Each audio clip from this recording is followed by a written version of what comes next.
so much for joining us here for another VWIC Challenges, where we get a chance to talk to tenured entrepreneurs and talk about the challenges of entrepreneurship. I really appreciate you all joining us this afternoon. And this afternoon we have with us Rod and Jen Spratley. They were with us during our pilot program, the very first one, but due to popular demand, we are bringing them back for another go around. We can get a little bit more detailed information and chat with them for just a little bit.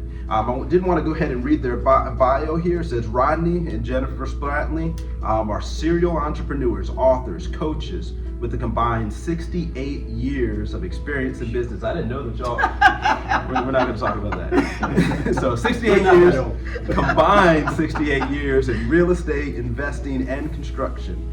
They're both native Virginians and have been married for 24 years and have 4 children. They have a lot of love and passion for coaching and seeing people succeed in all areas of their lives, and believe their mission is to serve their clients in a way that will uplift and encourage them to reach their greatest potential. And this afternoon, that's all of you. So thank you so much, Rod and Jen, for joining with us. If we had a studio audience, I'd ask them to give a round of applause right now. But this is great. I'm so glad that we get a chance to have you all back and chat and get a chance to really talk about some of the peaks and valleys of what you all have been through to get you to where you are now and today.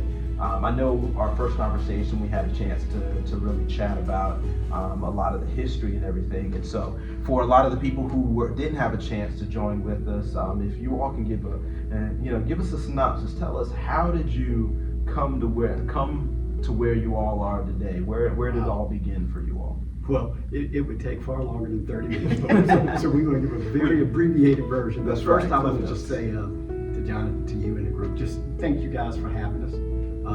It's actually our pleasure to do this. We love this. We're really passionate about business. It's just in our blood. We've been doing it for so long. 68 years does sound like a long time, but we do split that. Okay. So, not 60 years, it's half and half. So, and we're not that old. We started when we were really young. So that we'll leave that at that. But we really appreciate the opportunity. We appreciate the opportunity to be able to bring you some really great information, which is what we've used over the years to really just hone our skills and to be successful in business. This is great, and I can't wait. They're going to give us some secrets today. We want to go into their secrets. Well, so what we do now, Jonathan, is we teach small businesses how to structure, sustain, and scale so that they can grow and so that they don't fail. Right. Because as you probably already know, 80% of small businesses fail before their 10th year of business, right? I think the first year, 18%, up to 5 years is 50%, and then up to 10 years, 80% of small businesses fail. So we will share some really good nuggets today. We're going to give you $4 million nuggets today. Oh, that's awesome. That you and your viewers can take away. That's awesome. Please take notes. If you're not taking notes, take notes. Well, look, one of the greatest things about being able to be an entrepreneur, especially in this country, especially here, I mean, we've got a lot of great advantages, and there's a lot of things that we have access to, and even like this program. I mean, you can go countries all over the world, and there's nothing really and no resource to really help people that want to jump in to get in. And even years way back when we started in business years ago, there wasn't really a lot of this. I mean, we both have business degrees. Mm-hmm. We went to college and majored in business, and Jen has a master's, but we didn't really get the fundamentals of like how to start and sustain the business. Right.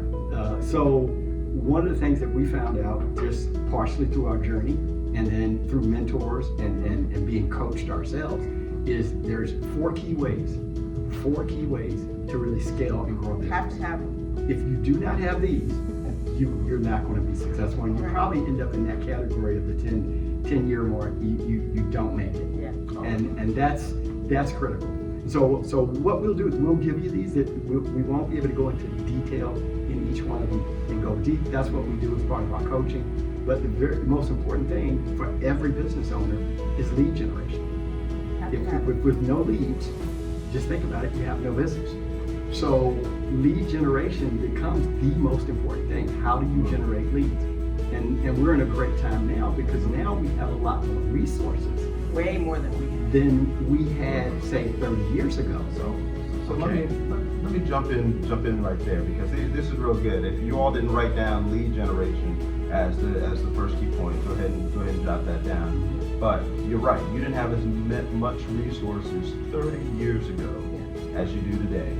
So real quick, I just want to jump back to one point in your story that you all were talking about last time you were here.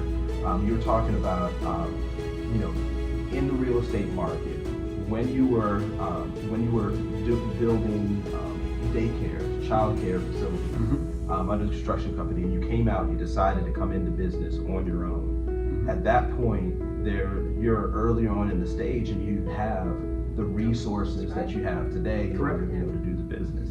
So what was your mentality at that time? And then two, what was one of the main things that you did to overcome that obstacle of not having those resources? Well, I think for me, and just a little bit of my backstory quickly on this is, as a kid, as a very young boy, I believe I was birthed with that desire and that gifting to want to do business. I was an entrepreneur from like 6, so I did everything from wash cars to cut grass to, I was a DJ very young in my early days. And wow. I had a lot of things I did to actually generate and be able to create income for myself, and I really enjoyed it. So that passion was already there. So even after the military and school and getting out and working some in corporate America, doing some project management and construction management, the desire was always in me to shift out to do my own thing. I was working on the path to go and do my own business. So that was just there. I just desired to do it, and I believed that I could do it. I didn't have a lot of coaching at the time to tell me pitfalls, don't do this, do that. So some of what I did in the beginning was trial and error. But I did have a few key people that motivated and encouraged me and say, hey, you can do it. As a young African American man, it's not a lot of us in that field. But I had a few successful minority business owners that looked like me that were very encouraging to me. So I did get that. I did get some encouragement and some coaching from that perspective to say you can do it. And so that sent me out. So I want to add to what Roger said, because you mentioned the word. What did it take for you to become that? And so we chatted about this a little bit before the show. Is that you have to have the mindset of an entrepreneur. Yes. So many of us come from being an employee to being an entrepreneur, and we have the desire, we have the creativity, we have the idea, but it's a completely different way of thinking. To go from an employee to being an entrepreneur, you have to become first. You have to become that person before you can do the thing and have the thing, right? So start to really think about how an entrepreneur thinks. Get around coaches and mentors that can help you think like an entrepreneur, because we're used to the paycheck. As an employee, you want that paycheck. Every Friday you look for the paycheck. But an entrepreneur looks for the profit, right? Business is selling a product or service for a profit. Managing your money in such a way that your outgo doesn't exceed your income, so your upkeep doesn't become your downfall. So I think that's one of the ways that businesses fail. You have to think like an entrepreneur. Be an entrepreneur, then you can do what an entrepreneur does. And you have what an entrepreneur. And people have great ideas, John. And this is the thing. We've heard people come to us with some really, really great ideas.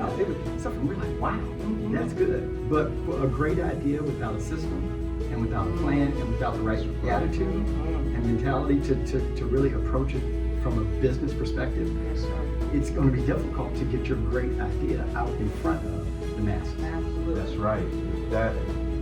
That speaks to scaling your business, going from having that idea of starting your business and then being able to scale long term. And that is the key to be able to communicate to investors, to be able to communicate to others who you're presenting your business to. There's a sincere difference between having your business and being able to scale your business. And I think what you said is paramount. It's paramount. Absolutely.